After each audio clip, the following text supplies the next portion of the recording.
Hello everyone, welcome back to How to Tutor. Today in this video, I'm going to show on how to send one-time view pictures on Snapchat. So let's get started.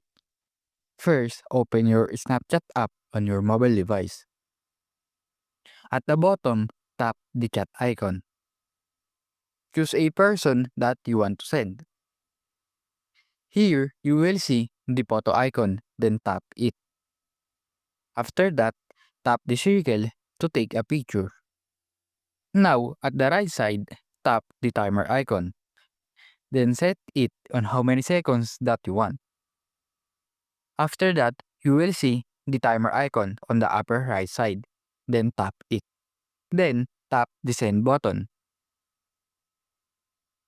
And that's it. If you found this video helpful, please do follow, like, share, and subscribe to our channel for more tutorial videos.